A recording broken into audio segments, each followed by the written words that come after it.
Let's take you back to the Birchwood Hotel, where the ANC is currently having its 5th NGC. Natasha Phiri is standing by to bring us the very latest. Good afternoon, Natasha. It's over to you. Well, thank you so much, Fundo. We are coming to you outside plenary, and this is where ANC President Ramaphosa was addressing those somewhat 2,000 delegates that have, converged here at Birchwood and Ekurhuleni for the party's NGC.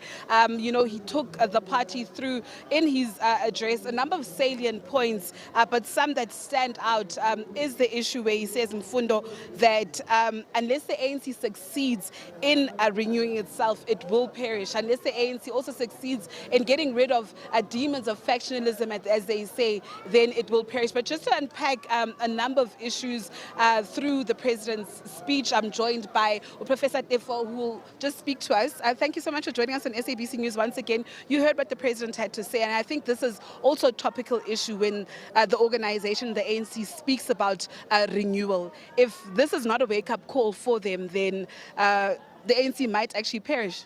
Yeah, look, I'm glad he said that, but how many times have they said that without moving forward? Maybe they must look for another word, because that word does no longer resonate with the people out there. It has lost meaning, especially when it comes from them. But before we proceed, just allow me to make this comment. I've been walking around about and about.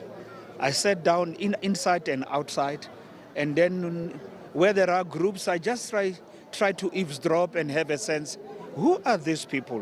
Why are they here? Do they know why they are here? I think it's a high time that the ANC reconsiders or reconceptualize certain structures. I mean, to have 2,000 people here to do what?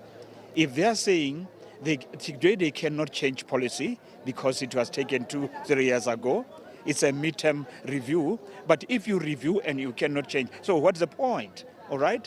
That said, but I think if they had decided on 500, maximum 1,000, even 1,000 is a lot, all right? They can discuss these things at the branches at what? But when you have an assembly and a performance body like this, like the one that I have last year where there are about 5,000 elective conference, you have got 4,000 or 5,000 people, please try to reconsider. They no longer resonate with the people, especially with me. But Prof, do you get that there's a general understanding of what, the documents actually speak to, what they actually entail? Yes, as members of the media, we've read through them, but when you engage with some of, these delegates, is there a certain understanding? I was trying to avoid to be a bit crude, right? But I have no sense that they understand the documents, that they read the documents. I have no sense that they even understand what the president is saying. And this speaks to the political education that the documents actually refer to as well, and the quality of... You can't change copper into gold. You can put them there and try to talk NDR for the next 500 years. If they are not made for it, they will never understand it. Some of them are not at a level where you can say, I can put them in the classroom for the next month or so, they will understand what the NDR. I don't even understand what it means. And most of them, even some in the executive, they can recite, but the substance and the spirit thereof, if they understood it, they wouldn't be talking about it, because its implementation and manifestation would make that word redundant, because we would be living in abundance, actualizing and living the letter and the spirit of the NDR. The political reports will be tabled by the Secretary General.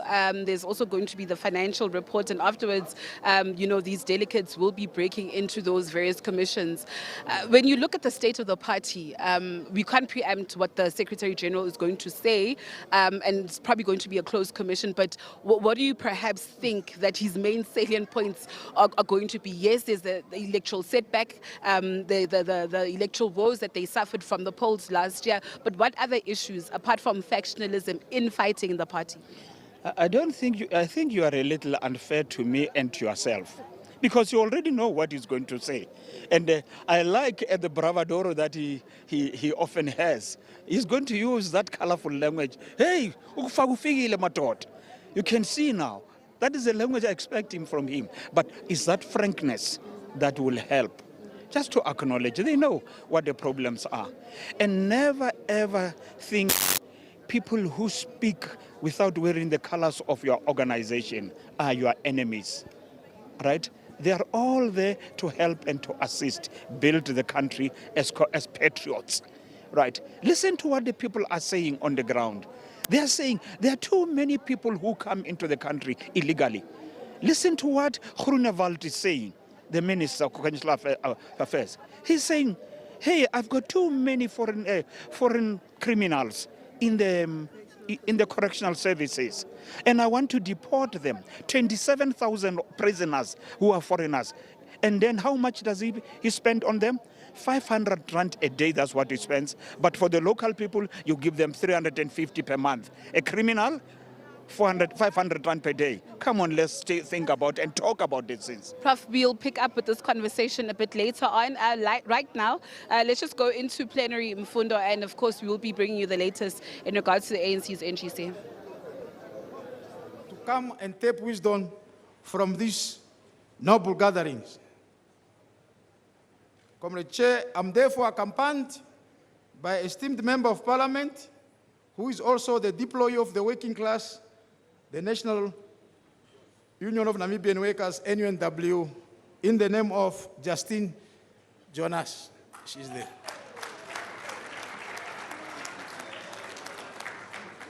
Comrade Chairperson, we view the hosting of this event as a true reflection of good governance and acting on the will of the people and the entire population of South Africa.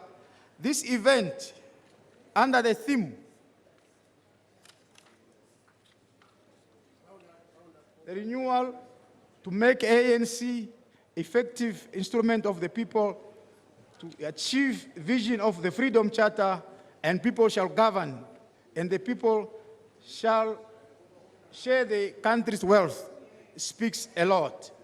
To conclude, dear comrades, on behalf of Namibian people, our president wishes equally to extend the position of South Africa on hosting the G20, which ended up successfully with several declarations, and wish to confirm that Namibia as a country, we stand together with South Africa without fear or favor on both declaration. We equally also thank South Africa for hosting the just ended SADC forum, which was also officiated by the Vice President, Comrade Paul Mashatile, in KZN, of which I was also part of. To conclude, we wish also to congratulate the ANC for its performance during the recent by-election that was held countrywide in South Africa. That shows the trust they have. We wish you the best of all as we move closer to the mass-based outcome and resolution of the 5th General Council of ANC that will provide new energies and result guidance with our organization and established structure. Aluta! Aluta! Maibuye! Thank you, Comrade Chairperson. Thank you, Comrade. Thank you. Zanupia, it's your turn now. You're wondering. Is this piece of Gabalong?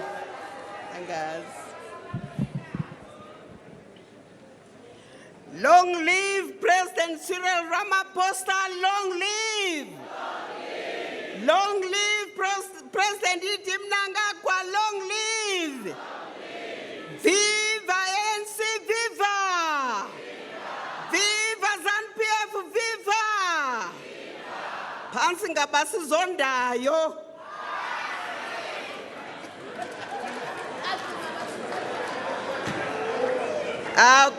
Comrade Matamela Cyril Ramaphosa, the President of the ANC, kindly allow me to write on the protocols already established.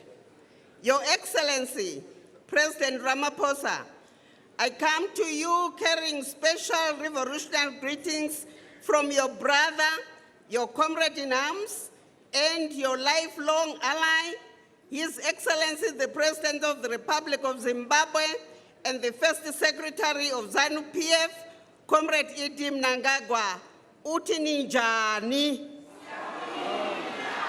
I convey greetings from ZANU-PF to the ANC and the people of from the people of Zimbabwe to the people of South Africa, declaring that we are one people bound by a history that spans centuries and decades and sacred blood of our people.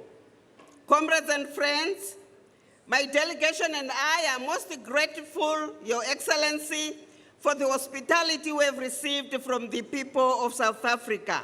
We want to say thank you very much. Siyabulela.